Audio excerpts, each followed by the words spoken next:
આ પ્રોગ્રામના પ્રાયોજક છે ગ્લુકોન-ડી ચડા એનર્જી બડા।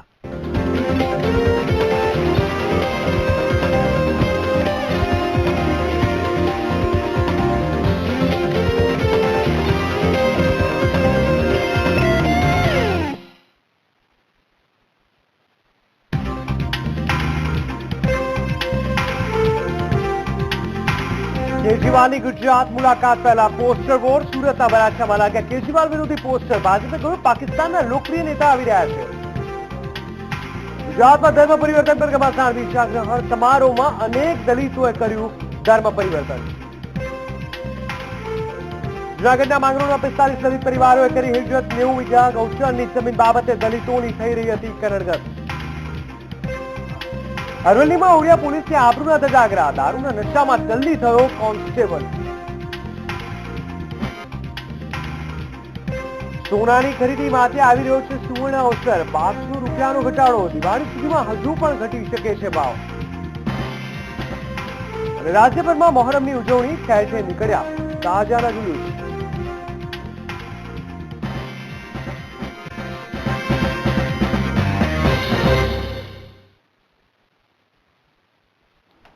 नमस्कार दर्शक मित्रों, हूँ जिगर देवाणी आपનું સ્વાગત કરું છું ન્યૂઝ લાઈવ થી। આજે ગુજરાતમાં મહત્વપૂર્ણ સમાચાર પર નજર કરીએ તો આગામી 16મી તારીખે આપ પાર્ટીના સંયોજક અરવિંદ કેજરીવાલ સુરત આવી રહ્યા છે અને સભા સંબોધવાના છે।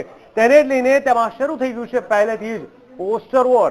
જી હા, આ પોસ્ટર વોર શરૂ થયું છે। પાટીદારોના ગઢ ગણાતા વરાછા વિસ્તારમાં વિવિધ જગ્યાએ પોસ્ટર લાગ્યા છે જેમાં લખાયું છે કે આ વિસ્તારનું એક એક ઘર ભાજપનું છે, માટે કેજરીવાલે પગ મૂકો નહીં। કેજરીવાલનો વિરોધ કરતા પોસ્ટર લાગતા રાજકીય ગરમાવો આવ્યો છે। આપ દ્વારા પોસ્ટર માટે ભાજપને જવાબદાર ગણાવાઈ રહ્યું છે। તો બિલકુલ એક બાજુથી જ્યારે 2017 નજીક આવી રહ્યું છે ત્યારે તમામે તમામ પાર્ટીઓ પોતાની પૂરેપૂરી કોશિશ કરી રહી છે અને લોકો સુધી પહોંચવાની। એમાં ધીરે ધીરે કહી શકાય કે આમ આદમી પાર્ટી પણ ગુજરાતમાં પગ પેસારો કરવાની ધીરે ધીરે કોશિશ કરી રહ્યું છે। ત્યારે ખાસ કરીને આ 16મી તારીખે અરવિંદ કેજરીવાલ સુરતમાં આવી રહ્યા છે, તેને લઈને પોસ્ટર વોર શરૂ થઈ ગયું છે। તો આ બાજુ ભાજપે પણ આ પોસ્ટરમાં અરવિંદ કેજરીવાલ વિરુદ્ધ સૂત્રોચ્ચાર કર્યા છે અને ચારે બાજુ રાજકીય રીતે અરવિંદ કેજરીવાલના આગમનને લઈને ગરમાવો રાજકારણમાં પ્રવર્તી ગયો છે।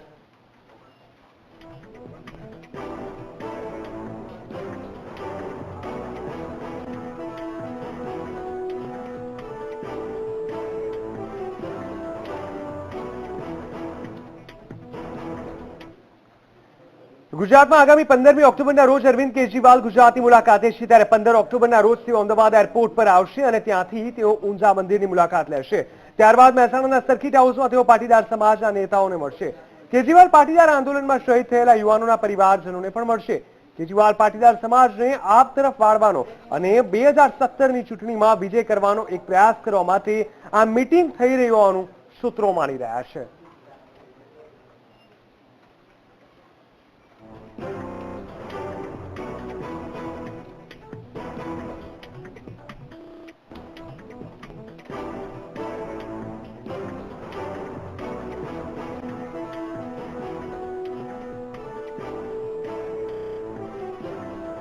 भी जाएंगे और जो 5-6 लड़के जो शहीद हुए हैं इस आंदोलन में उन सभी के घर भी जाएंगे और मैं खुद भी आज जाके आया हूं, सबसे मिलके आया हूं। तो दिल्लीना मुख्यमंत्री अरविंद केजरीवालના ગુજરાત પ્રવાસ અંગે ભાજપના પ્રદેશ પ્રમુખ જીતુ વાઘાણીએ પ્રતિક્રિયા આપી છે। તેમણે જણાવ્યું છે કે પાકિસ્તાનના લોકપ્રિય હીરો ગુજરાત આવી રહ્યા છે, જાતિવાદ જ્ઞાતિવાદને ઉશ્કેરીને વર્ગ વિગ્રહ ફેલાવશે। ઉલ્લેખનીય છે કે આગામી 16મી ઓક્ટોબરના રોજ અરવિંદ કેજરીવાલ ગુજરાતના પ્રવાસે છે અને તેઓ સુરત ખાતે સભા સંબોધવાના છે। સંયોજક અને દિલ્હીના મુખ્યમંત્રી અરવિંદ કેજરીવાલ ગુજરાતની મુલાકાતે આવી રહ્યા છે ત્યારે તેમને કેટલાક પ્રશ્નો યુવા આઝાદી સંગઠન દ્વારા પૂછવામાં આવ્યા છે। આપ સ્પષ્ટપણે જોઈ શકો છો કે જે સર્જિકલ સ્ટ્રાઇક પર અરવિંદ કેજરીવાલનું નિવેદન હતું તેના પર પ્રશ્ન કરવામાં આવ્યો છે। સાથે જ આમ આદમી પાર્ટી ગુજરાતમાં જ્યારે 2017માં ચૂંટણી લડવાની છે, પાટીદારનો એક મુદ્દો તેમને લીધો છે, તો તેમને ઓબીસીમાં પાટીદારોને સમાવવામાં આવશે કે નહીં સરકાર રચ્યા બાદ, તેવા કેટલાક વેધક પ્રશ્નો અરવિંદ કેજરીવાલને પૂછવામાં આવ્યા છે। અરવિંદ કેજરીવાલ જે સુરતની મુલાકાતે છે ત્યારે હવે અરવિંદ કેજરીવાલ અને આમ આદમી પાર્ટી આ મુદ્દા ઉપર કેવી પ્રતિક્રિયા આપે છે તે જોવું રહ્યું। કેમેરામેન નરેશ બુટિયા સાથે મેહુલ દેસાઈ, વીટીવી ન્યૂઝ, અમદાવાદ.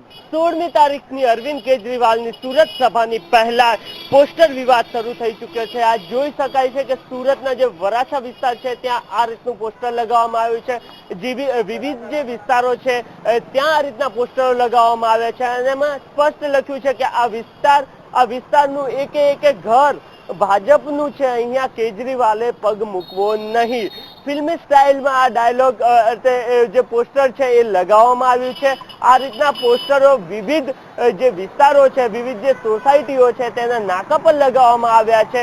અને જો ખાસ કરીને જ્યારે વિધાનસભાની ચૂંટણીની અત્યારે હાલથી જ તૈયારીઓ થઈ રહી હોય તો વિધાનસભાની ચૂંટણીની વાત કરવામાં આવે તો 2012માં સુરતની તમામ જે 12 સીટો છે તેના પર બીજેપીએ પડકમ લહેરાવ્યો હતો. ત્યારબાદની કોર્પોરેશનની જે ચૂંટણીઓ હતી તેમાં જરૂરથી કોંગ્રેસને સફળતા મળી હતી અને આ પાટીદારના પ્રભુત્વવાળો જે વિસ્તાર છે તેના પર હજુ ફરી એકવાર બીજેપી દ્વારા આ રીતનો દાવો કરવામાં આવ્યો છે અને આ બીજેપીનો ગઢ હોવાનું જણાવવામાં આવ્યું છે.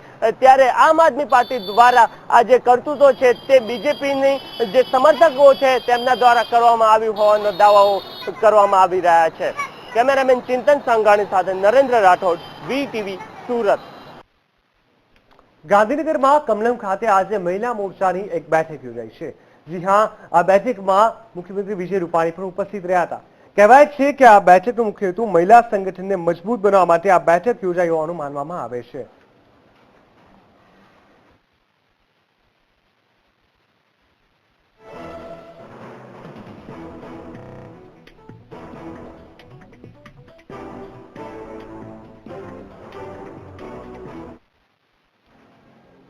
ચાઇનીઝ બનાવટી વસ્તુઓનો ઉપયોગ દિવસે ને દિવસે ભારતમાં વધતો જાય છે, પરંતુ ક્યાંક ને ક્યાંક તેનો વિરોધ પણ થઈ રહ્યો છે.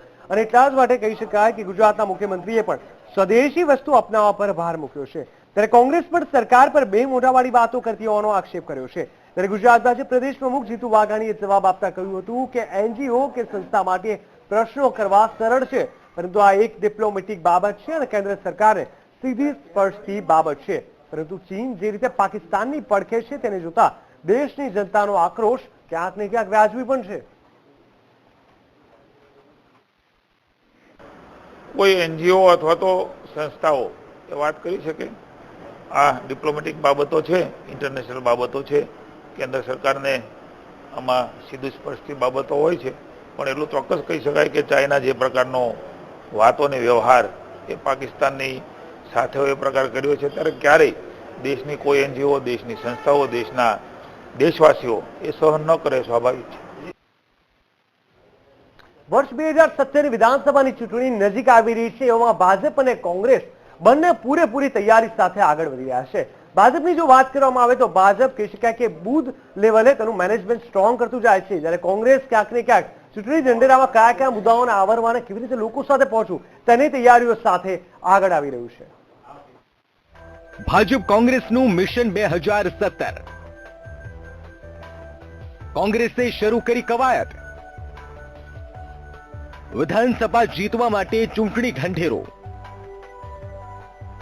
ગુજરાત કોંગ્રેસે અલગ અલગ સેન્ટર પ્રમાણે પોલિસી જાહેર કરી છે, જેમાં વિવિધ મુદ્દાને આવરીને આગામી વર્ષ 2017ની વિધાનસભા ચૂંટણી જીતવા માટે મેદાને ઉતરશે. ખાસ કરીને આ વિધાનસભાની ચૂંટણીમાં આરોગ્ય નીતિ, શિક્ષણ નીતિ, મહિલા સુરક્ષા, રોજગાર નીતિ, આદિવાસી નીતિ, ઉર્જા નીતિ, પાણી નીતિ અને શહેરી વિકાસ નીતિ સહિત લઘુ અને મધ્યમ ઉદ્યોગો મોખરે રહેશે. રહેઠાણ નીતિ, શિક્ષણ નીતિ, આરોગ્ય નીતિ, આવા જુદા જુદા બાબતોને લઈને અમે સ્પષ્ટથી વાત લઈને એની અલગ અલગ નીતિઓ કરવાનો એક અત્યારે સૈદ્ધાંતિક નિર્ણય કર્યો છે. અને આગામી સમયની અંદર આ જ મુદ્દાને લઈને અમે અંદર અમારા આ જ બધી બાબતો લોકોની વચ્ચે જઈને લોકોના પ્રશ્નો લોક દરબારના માધ્યમથી અમે કોંગ્રેસ પક્ષ સમગ્ર રાજ્યમાં 18થી વધુ એટલે લગભગ તમામ ઝોનમાં રાજ્યમાં લોકો વચ્ચે ગયા, લોકોએ આપેલા પ્રશ્નો, સમસ્યાઓ છે એને પણ અમે અમારા આગામી જે અમારો ચૂંટણી ઢંઢેરો થાય એ વચન નહીં પણ વચન પૂર્તિનું માધ્યમ બને તે માટેની એક આગોતરું આયોજન અમારા ગુજરાત પ્રદેશ કોંગ્રેસ સમિતિના સન્માનીય પ્રમુખ માનનીય ભરતસિંહ સોલંકી, વિધાનસભા કોંગ્રેસ પક્ષના નેતા શંકરસિંહ વાઘેલા સહિતના અમારા તમામ આગેવાનોએ આ બાબતે નક્કી કરી છે. કોંગ્રેસ પક્ષ આ સિવાય આરોગ્ય સેવાના ખર્ચમાં પણ ગરીબોને રાહત મળે તે માટેની જોગવાઈ કરશે. સાથે જ પ્રવેશ પરીક્ષા, અને સરકારી તેમજ ગ્રાન્ટેડ સંસ્થાનું માળખું પણ પુનઃજીવિત કરશે. તો શિક્ષણમાંથી સહાયક પ્રથા પણ નાબૂદ કરશે. સાથે જ ફિક્સ પગાર અને આઉટસોર્સિંગ તેમજ કોન્ટ્રાક્ટ પ્રથા પણ નાબૂદ કરશે. તો ટ્રાફિક સમસ્યા, પાણીની સમસ્યા અને નર્મદા કેનાલનું કામ ત્વરિત પૂર્ણ થાય તે માટેની પણ જોગવાઈ કરશે. તો શહેરી ગરીબો માટે રહેઠાણની પણ વ્યવસ્થા તેમજ ટ્રાફિક સમસ્યા નિવારવાની વ્યવસ્થા પણ પોતાના ચૂંટણી ઢંઢેરામાં જોગવાઈ કરી છે. ગૌરવ પટેલ, વીટીવી ન્યૂઝ, અમદાવાદ.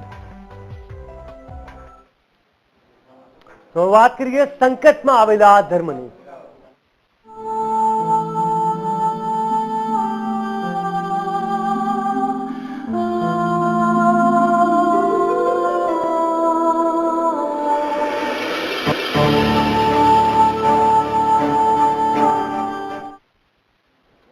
બિલકુલ કહી શકાય કે રાજ્યમાં છેલ્લા કેટલાક સમયથી કહી શકાય કે ધર્મ પરિવર્તનની વાતો સામે આવતી જાય છે અને આ પ્રકારના બનાવો પણ વધતા જાય છે. આ તમામની વચ્ચે જોવા જઈએ તો કારણ ભલે જે પણ હોય, પરંતુ આ એક હકીકત છે જે સ્વીકારવી જ રહી. દલિતો પર થતા અત્યાચારને લઈને દલિત સમાજમાંથી મોટા પ્રમાણમાં ધર્માંતરણ થવા માંડ્યું છે. અમદાવાદ સહિત રાજ્યના અનેક શહેરો અને જિલ્લાઓના દલિતો પણ હિન્દુ ધર્મમાંથી બૌદ્ધ ધર્મ તરફ વળી રહ્યા છે. દશેરાના દિવસે રાજ્યમાં 200 થી વધુ દલિતોએ બૌદ્ધ ધર્મનો અંગીકાર કર્યો અને આ ધર્માંતરણ પાછળ ઉનામાં બનેલી ઘટના કારણભૂત હોવાનું માનવામાં આવી રહ્યું છે. ધર્માંતરણ કરનાર દલિતોમાં શિક્ષક, MBA સ્ટુડન્ટ સહિતના શિક્ષકોનો સમાવેશ થાય છે. અમદાવાદના દાણી લીમડામાં આવેલા આંબેડકર હોલમાં ગુજરાત બુદ્ધિસ્ટ અકાદમીએ યોજેલી દીક્ષા ગ્રહણ સમારોહમાં 140 લોકોએ બૌદ્ધ ધર્મની દીક્ષા ગ્રહણ કરી છે. અમદાવાદના 3 સ્થળોએ યોજાયેલા સમારોહમાં અમદાવાદમાં 140, કલોલમાં 61 અને સુરેન્દ્રનગરમાં 11 લોકોએ દીક્ષા ગ્રહણ કરી હતી.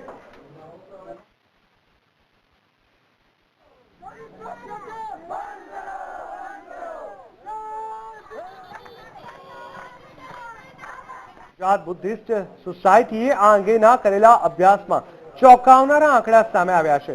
આ સોસાયટીના અભ્યાસ મુજબ 2010 બાદ રાજ્યમાં 64,000 લોકોએ ધર્મ પરિવર્તન કર્યું, જેમાં 64,000 દલિતોએ બૌદ્ધ ધર્મ અંગીકાર કર્યો છે. રાજ્યમાં દર વર્ષે 10,666 લોકો બૌદ્ધ ધર્મ અંગીકાર કરે છે. રાજ્યમાં સરેરાશ રોજ 30 લોકો ધર્મ પરિવર્તન કરે છે. દશેરાના દિવસે 140 લોકોએ અમદાવાદમાં બૌદ્ધ અંગીકાર કર્યો. અમદાવાદ અને સૌરાષ્ટ્ર ધર્મ પરિવર્તનમાં મહત્વના કેન્દ્રો છે. 2010માં 13,500 લોકોએ ધર્મ પરિવર્તન કર્યું હતું, જ્યારે 2014માં 50,000 લોકોએ ધર્મ પરિવર્તન કર્યું હતું.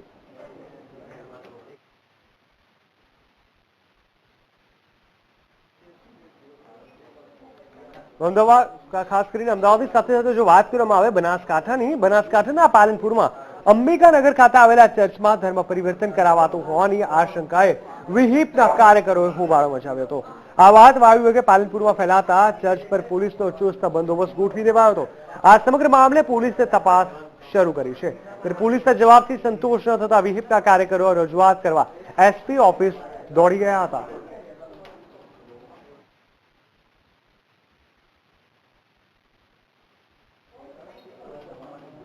રાજ્યમાં બૌદ્ધિસ્ટ અકાદમી દ્વારા તાજેતરમાં દીક્ષા ગ્રહણ સમારોહનું આયોજન કરવામાં આવ્યું હતું, જેમાં મોટી સંખ્યામાં લોકોએ બૌદ્ધ ધર્મ અંગીકાર કર્યો હતો. સુરેન્દ્રનગર ખાતે પણ અમરબૌદ્ધી બૌદ્ધ વિહાર અંતર્ગત 13 જેટલા લોકોએ હિન્દુ ધર્મનો ત્યાગ કરીને બૌદ્ધ ધર્મની દીક્ષા લીધી હતી. છેલ્લા 3 વર્ષમાં સુરેન્દ્રનગર જિલ્લા સહિત સૌરાષ્ટ્રમાં 200 જેટલા લોકોએ બૌદ્ધ ધર્મની દીક્ષા લીધી છે. તો સુરેન્દ્રનગર જિલ્લામાં 54 લોકોએ બૌદ્ધ ધર્મ સ્વીકાર્યો હતો. હું 3 વર્ષથી આ બુદ્ધ વિહાર ચલાવું છું અને સૌરાષ્ટ્રમાં લગભગ 3 વર્ષની અંદર અંદાજે 250 થી 300 લોકોને બૌદ્ધ દીક્ષા આપેલી છે.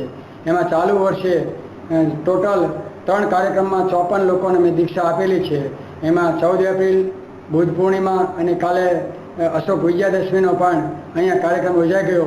એની અંદર આ જિલ્લાના ટોટલ 13 લોકોએ દીક્ષા લીધેલી હતી. જૂનાગઢના માંગરોળ તાલુકાના સાંઢા ગામમાંથી 45 દલિત પરિવારોએ ઘરવખરી સાથે જૂનાગઢ હિજરત કરી હતી. ગામની 90 વીઘા ગૌચરની જમીન મામલે દલિતો અને ગામ લોકો આમને સામને આવી ગયા છે. આ જમીન દલિતોને ન મળે તે માટે ગામ લોકોએ પિટિશન કરતા દલિત પરિવારો હિજરત કરી ગયા છે. કલેક્ટર સાહેબનો જવાબ મળ્યો નહીં, એના માટે ગામ છોડી અને હિજરત કરી અને કલેક્ટર કચેરીએ ઉપવાસ આંદોલનમાં બેઠવાના છે.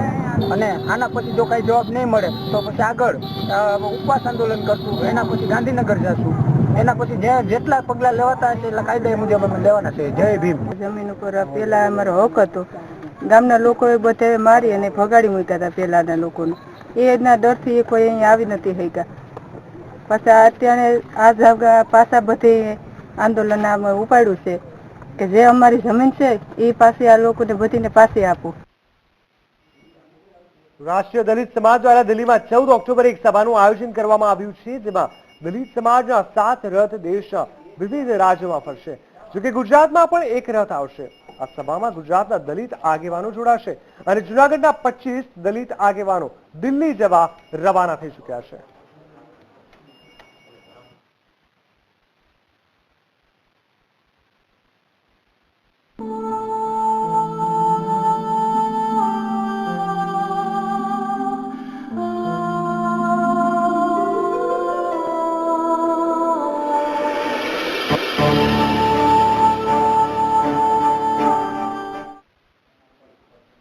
વડતાલથી સોમનાથ જતી એક કારને અકસ્માત નડ્યો છે. જી હા, આ ઘટના બની જૂનાગઢમાં, જેમાં કાર ડ્રાઈવરે કાર પરથી કાબુ ગુમાવતા અચાનક જ આ અકસ્માત થયો, જેમાં ઘટના સ્થળે જ 2 લોકોના મોત થયા છે, જ્યારે 3 લોકો ઘાયલ થયા. જે ઘાયલ થયા છે તેને સારવાર અર્થે હોસ્પિટલ ખસેડવામાં આવ્યા છે.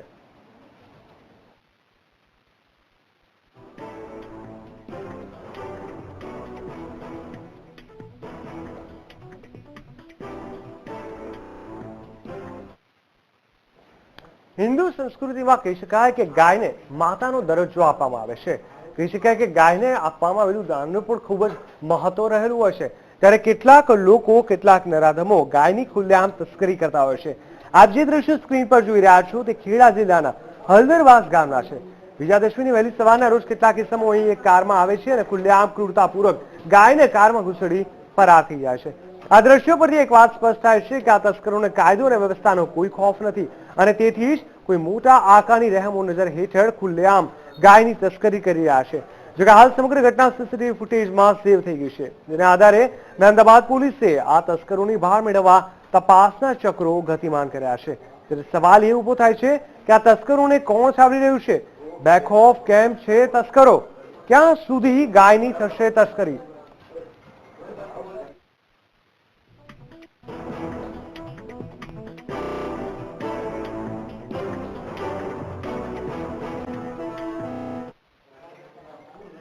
અરવલ્લી જિલ્લાના મોડાસામાં પોલીસની આબરૂ ઉડાડતો એક વિડીયો, એક કોન્સ્ટેબલનો આ વિડીયો સામે આવ્યો છે.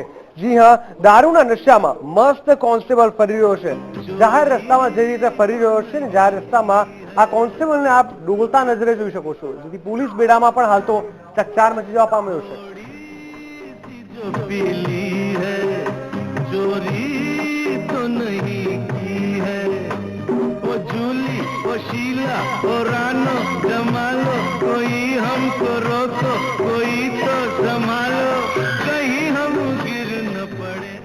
તો આપ જોઈ શકો છો આ પોલીસ કે જે ડોલતો નજરે પડી રહ્યો છે ને, ક્યાંક ને ક્યાંક આ દ્રશ્યોને લઈને પોલીસ બેડામાં પણ ચકચાર મચી ગયો છે. કારણ કે મોટે ભાગે પોલીસની ફરજમાં આવતું હોય છે કે કોઈ પણ દારૂનો પ્રયોગ ન કરે, તેની પાસે ન પહોંચે, લોકો સુધી ન પહોંચે, પરંતુ અત્યારે કહી શકાય કે ખૂબ જ પીધેલી અવસ્થામાં આ કોન્સ્ટેબલ જોવા મળ્યો, જે કેમેરામાં કેદ થઈ ગયો છે, જેને આપ આપના ટીવી સ્ક્રીન ઉપર જોઈ શકો છો. थोड़ी सी जो पीली है चोरी तो नहीं की है. વાત કરવામાં આવે જામનગરની, તો જામનગરમાં આવેલા આરટીઆઈ દ્વારા માંગવામાં આવેલી માહિતીમાં પીજીવીસીએલના અધિકારીઓની વીજ ચોરો સાથેની મિલીભગત સામે આવી છે. કલ્પેશ આશાણી દ્વારા આરટીઆઈ માંગવામાં આવી હતી, જેમાં વર્ષ 2007ના મીટર ચેકિંગની માહિતી માંગી હતી. તો પીજીવીસીએલ પટેલ કોલોની સબ ડિવિઝનના અધિકારીઓએ વીજ ચોરો સાથે કથિત મિલીભગત કરી હતી. બીજી તરફ આ અધિકારીઓ પર રાજકીય વેગે પ્રમોશન મળી ગયાના આક્ષેપ થયા છે. તો આ મામલે ઉચ્ચ કક્ષાએ રજૂઆત કરવામાં આવી છે. જોકે આટલા વર્ષો સુધી વીજ ચોરીના બિલો ના બન્યા અને સરકારી તિજોરીને લાખો રૂપિયાની નુકસાની માટે જવાબદાર કોણ? આ સવાલ અહીં ઉભો થાય છે.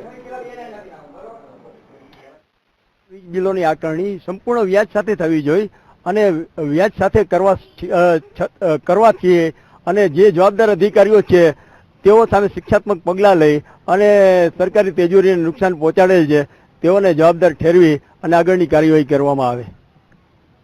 પ્રકરણ સામે આવેલ છે અને આ મામલો રફેદફે કરવા માટે આ અધિકારીઓને પ્રમોશન આપવામાં આવેલ છે. આ 6 જે કનેક્શન છે એ અંગે આપણે જે તે સમયે વીજ ચોરી અંગેની કાર્યવાહી, વીજ ચોરી અંગે પુરવણી બિલ આપી અને કાર્યવાહી કરવાની જરૂરી હોવી જોઈએ. પણ રેકોર્ડ ઉપર ચેક કરાવતા આ 6 જે કનેક્શન છે એમાં આ પ્રમાણે એને બિલ ઇસ્યુ થયા નથી અને 2007નો જૂનો રેકોર્ડ છે એટલે એની ચેકિંગ સીટ જે છે જેની અંદર ખરેખર જોડેલ લોડ જે છે એના બેઝ ઉપર પુરવણી બિલ બને.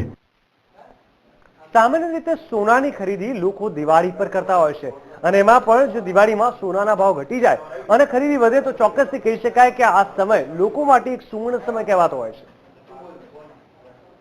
સોનું ખરીદવા માંગતા લોકો માટે સારા સમાચાર છે. સોનાના 1 તોલાના ભાવ 1000 થી ₹1200 સુધી ઘટી ગયા છે. ભારત પાકિસ્તાન સરહદ પર તણાવનો માહોલ છે ત્યારે તેની અસર ભારતીય અર્થતંત્ર પર થઈ હોવાનું માનવામાં આવી રહ્યું છે. હાલમાં સોનાનો ભાવ 30,000 સુધી પહોંચી ગયો છે. અત્યારે જે સોનાનો ભાવ માહોલ જે છે અફરાતફરી થઈ રહી છે એનું મુખ્ય કારણ એક જ છે, અત્યારની જે દેશકાળની જે પરિસ્થિતિ હાલમાં તરી એવું લોકોમાં દહેશત છે કે યુદ્ધની પરિસ્થિતિ દેખાઈ રહી છે. આ કારણોસર પણ ખરીદી ઓછી હોય અને એને કારણે અમારું ઇમ્પોર્ટ જે થતું હોય એ પણ થોડું ઓછું હોય કારણ કે વેપારી સ્ટોક પણ બને અત્યારે કરી શકતા ન હોય. આ કારણોસર પણ અત્યારે ભાવ ડાઉન થતા દહેશત છે અને આ ગાળાની અંદર જ પણ ગ્રાહકો માટે તો બહુ સુવર્ણ સમસ્યા હતો. એપ્રિલ માસમાં એક્સાઇઝની ડ્યુટી પર થયેલા વધારાના વિરોધમાં સોની વેપારીઓએ બંધ પાડ્યો હતો ત્યારે સોની વેપારીઓને નુકસાન સહન કરવાનો વારો આવ્યો હતો તો હવે ભાવ ઘટી ગયા છે ત્યારે આ વર્ષે ભાવ ઘટતા સોની વેપારીઓને માર સહન કરવો પડશે. રાજકોટમાં દાગીના બનાવનારા 350 થી વધુ વેપારીઓ અને 5000 થી વધુ નાની મોટી દુકાનો આવેલી છે. સોનાના ભાવમાં ઘટાડો થતા વેપારીઓની દિવાળી બગડે તેવી સંભાવના છે તો સોનાના ભાવમાં ₹1200નો ઘટાડો નોંધાયો છે. 4-5 દિવસ પહેલા જે અમારી સોની બજારમાં ભાવ હતા એટલે કે 31,500 સુધી ભાવ પહોંચેલા, એનાથી પણ આગળ વધવાની શક્યતા હતી અને અમને એવું હતું કે હવે આ 35,000 પણ અટકશે નહીં. કસ્ટમર જ્યારે અમને પૂછતા ત્યારે અમે કહેતા કે નહીં અત્યારે ખરીદી કરાય કારણ કે ભાવ દિન પ્રતિદિન વધવાનો છે, ઘટવાનો નથી. પણ અત્યારે ખબર નહીં કેમ થયું કે 30,350 આજના દિવસમાં જે ભાવ છે એ 1200 રૂપિયાની અંદર ઘટી ગયો છે, 1200 સુધીમાં. તો આ ભાવ ન ઘટવો જોઈએ. દિવાળી સમયે સોનાના ભાવમાં થયેલો ઘટાડો ગ્રાહકો માટે તો ફાયદાકારક રહેશે પરંતુ સોની વેપારીઓ માટે ઘટાડો કેટલો ફાયદાકારક રહેશે તે તો સમય જ બતાવશે. Devendra Jani, VTV news, Rajkot.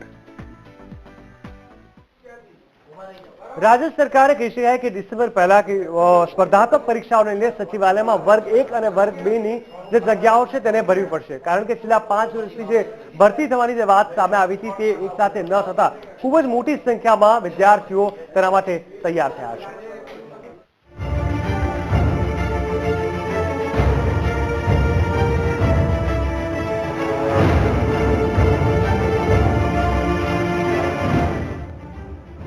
સરકારી નોકરીમાં છેલ્લા કેટલાય સમયથી ભરતી થઈ ન હોવાથી અનેક જગ્યાઓ ખાલી પડી છે. રાજ્ય સરકારે તાજેતરમાં જાહેરાત કરી હતી કે એક જ વર્ષમાં 3 વર્ષના ભરતી કેલેન્ડર પ્રમાણે સરકારી નોકરીઓમાં ભરતી કરવામાં આવશે જેથી લોકો બેરોજગાર યુવાનો આ ભરતી પ્રક્રિયામાં સામેલ થવાની તૈયારીઓમાં વ્યસ્ત બન્યા છે. સરકારી નોકરીની 100 જગ્યાઓ સામે 5 લાખથી વધુ બેરોજગાર નોકરી માટે અરજી કરી રહ્યા છે.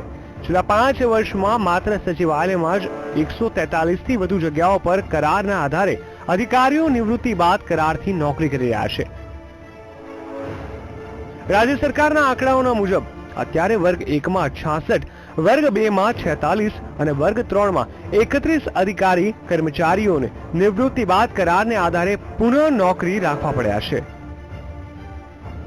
Bureau report, VTV news, Gandhinagar. રાજ્યમાં કહી શકાય કે સર્વધર્મ સંભાવની ભાવના સૌથી ઊંચી હોય છે. એમાં વડોદરાની જો વાત કરવામાં આવે તો વડોદરાના રાજવી સયાજીરાવ ગાયકવાડે સર્વધર્મ સંભાવના ઉચ્ચ વિચારને સમાજમાં પ્રસ્થાપિત કરવામાં મહત્વની ભૂમિકા ભજવી હતી. તેમણે શરૂ કરેલી પરંપરાગત આજે કોમી એકતાની મિસાલ બની રહી છે. શહેરના નવાબડા વિસ્તારના તાજા અને ઠંડા કરવાની પરંપરા બહુચરાજી મંદિરમાંથી શરૂ કરવામાં આવી હતી.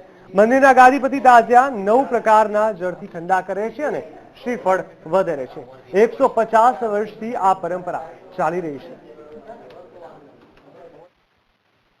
इस दिन यजीद जो बादशाह था, एक बड़ा जालिम बादशाह था, उसने इस्लाम के नाम पे आतंक और दहशत फैला रखा था और उसने इस्लाम को बदनाम करने की कोशिश की और धर्म को मिटाने की कोशिश की. उनके सामने हजरत रसूल खुदा सल्लल्लाहु अलैहि वसल्लम मोहम्मद पैगंबर के नवासे हजरत इमाम हुसैन और उनके घर वालों और सहाबा ने उसके सामने शहादत दी और धर्म और इस्लाम को बचाने के लिए कोशिश की. उनकी याद में ये भव्य जुलूस निकाला जाता है. બેચરાજી મંદિરની વાત કરવામાં આવે ત્યારે નવલખા હારનું અચૂક નામ લેવામાં આવે છે. આ હાર ઘણો જ અમૂલ્ય છે. તેની કિંમત લગભગ 250 કરોડ છે અને છેલ્લા 100 વર્ષથી આ પરંપરા ચાલતી આવી છે કે હંમેશા તેમના સમયે આ હાર ચડાવવામાં આવે છે. બહુચરાજી મંદિર પાસે છે નવલખો હાર. હારની વર્તમાન કિંમત 250 કરોડ રૂપિયા. અમૂલ્ય નીલમ માણેકથી જડાયેલો છે હાર. બાલા ત્રિપુરા સુંદરીમાં બહુચરાજીનું મંદિર છેલ્લા 300 વર્ષથી લાખો લોકોની આસ્થાનું કેન્દ્ર રહ્યું છે. માતાજીને નિત નવીન આભૂષણ પહેરાવવાની ગાયકવાડ સમયથી પ્રણાલી ચાલી આવે છે. તમામ આભૂષણોમાં જો કોઈ સૌથી ઉપર હોય તો તે છે નવલખો હાર. મંદિરમાં માતાજીને આ હાર પહેરાવવાની પરંપરા ચાલતી આવે છે. વર્તમાન સમયમાં ₹250 કરોડનું બજારમાં મૂલ્ય ધરાવતો હાર સલામતીના કારણોસર વર્ષ દરમિયાન માતાજીના અલંકારોમાંથી બાકાત રહે છે. હાર નવલખો હાર કહેવામાં આવે છે અને ગાયકવાડ સરકારે આ જે તે વખતે બહુચર માને માટે ભેટ ધરેલો છે અને આખા વર્ષ દરમિયાન ફક્ત એક જ વાર દશેરાના દિવસે માતાજીની સવારે જ્યારે 4 વાગે નીકળે છે ત્યારે માતાજીને પહેરાવવામાં આવે છે. માનાજીરાવ ગાયકવાડે ભેટ આપ્યો હતો હાર. માતાજીને વર્ષમાં એક દિવસ પહેરાવાય છે હાર. વર્ષ દરમિયાન સલામત સ્થળે રખાય છે હાર. 300 વર્ષ પૂર્વે માનાજીરાવ ગાયકવાડે પાઠાનો રોગ મટી જતા માતાજીને નવલખો હાર ભેટ આપ્યો હતો. હારનું તે વખતે મૂલ્ય 9 લાખ રૂપિયા હતું. તેથી હારને નવલખો હાર નામ અપાયું હતું. હારને આખું વર્ષ મંદિર સલામત સ્થળે રાખે છે ત્યારે દર વર્ષે દશેરાના દિવસે હારને માતાજીના શણગારમાં સમાવવામાં આવે છે. વિશેષ આકર્ષણ એ છે કે આ હાર જે હાલના યુગ પ્રમાણે પહેલાં તો દુર્લભ છે, મળવો મુશ્કેલ છે, તેના અનન્વયે હારના દર્શન કરવા અને હારના દર્શન કરીએ એ એક જીવનનો એક અમૂલ્ય લાવો છે. આમ તો દેવ દેવીના ચરણે ભેટ ધરાવવાની પ્રણાલી વર્ષોથી ચાલી આવે છે, પરંતુ સમગ્ર ગુજરાતના મંદિરોમાં સૌથી મોંઘી ભેટ પ્રાપ્ત કરનાર આ એકમાત્ર મંદિર છે અને આ જ કારણે બેચરાજી મંદિરની કુલ સંપત્તિ કરોડોને આંબી જાય છે. કમલેશ રાવલ સાથે bureau report VTV news, Mehsana. ન્યૂઝીલેન્ડથી આજે ગુજરાતમાં બસ આટલું જ. વધુ સમાચાર માટે આપ જોતા રહો વીટીવી ન્યૂઝ ગુજરાતી. નમસ્કાર.